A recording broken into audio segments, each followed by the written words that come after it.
आप धोखा ना खाएं भाई बहन कि अब आप ये मान के चले कि मैं किसी भी तरीके के लोगों के बीच में रह लूंगा और मेरी आत्मिक जीवन में कोई गिरावट नहीं आएगी।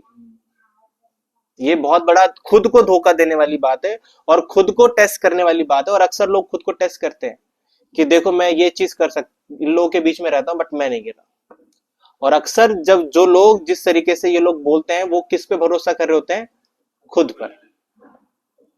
वो खुद के आत्मिक जीवन पे, खुद की वॉक पे क्या कर रहे होते हैं? भरोसा।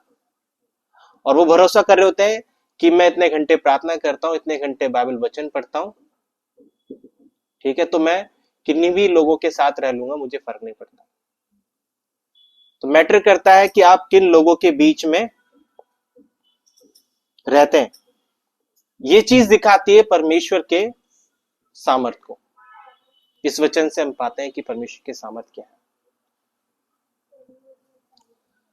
जो उसने एक्शन दिए, जो उसने अपने जीवन में आखिरी समय में एक अच्छी शुरुआत होने के बाद, एक अच्छे राजा की अच्छी शुरुआत होने के बाद आप नहीं चाहेंगे और आप सुनना भी नहीं चाहेंगे कि उसका अंत अच्छा ना हो। और ये सत्य है। एक दर्शी परमेश्वर का भविष्यवक्ता उसके पास आता है और वो कठोर शब्दों में उससे क्या बोलता है? पढ़ेंगे।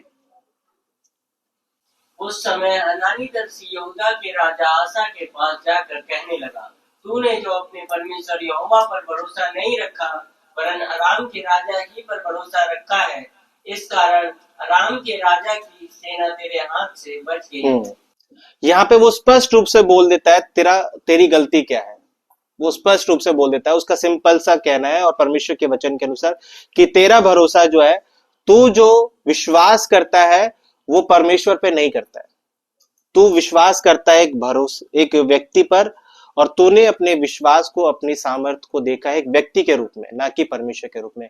और अगर हम आगे उस पदों को पढ़ेंगे तो वो ये भी याद दिलाएगा कि तू भूल गया कि परमेश्वर ने इससे भी बड़ी सेना को तुझे बचाया। तूने परमेश्वर को क्या छोटा समझा। तो वो कठोर शब्दों में राजा का क्या करता है? निंदा। कठोर शब्दों में राजा की निंदा करता है। और आप नहीं मानेंगे कि जब व्यक्ति कठोर होता है, ये परिस्थिति है जो मैंने बोला कि जब इंसान अपने लाइफ के उस चक्र में फंस चुका होता है, ठीक है, जीवन जीने वाले चक्र में, सिर्फ जीवन जीना एक मकसद है, तो इंसान का हृदय कठोर होना शुरू हो जाता है। और जब इंसान का कठोर हृदय होना शुरू होता है तो वो परमेश्वर के वचन को भी क्या करता है? तिरस्कार करता है और निंदा करता है। और इस राजा ने भी ऐसा ही किया। उस व्यक्ति ने, राजा आसा ने इस भविष्यवक्ता को मृत्यु दंड दिया। क्यों? क्योंकि उसने उसके मुंह पे क्या बोला? कि तू गलत है। एक परमेश्वर के साथ चलने वाला व्यक्ति जिसने परमेश्वर के लिए अपने जीवन में एक एक स्टोन तैयार किए अचीवमेंट के, राजा इस व्यक्ति ने, अंत में वो परमेश्वर के सत्य को बोलने वाले व्यक्ति को मृत्यु दंड देता है। ये स्थिति दर्शाती है उसके कठोर हृदय को, कि परमेश्वर का वचन भी उसके हृदय में क्या नहीं कर पा रहा है? नहीं काम कर रहा है, नहीं जा रहा है। और ये सबसे भयानक स्थिति होती है भाई बहन, याद रखें कि जब हमारा हृदय कठोर हो चुका होता है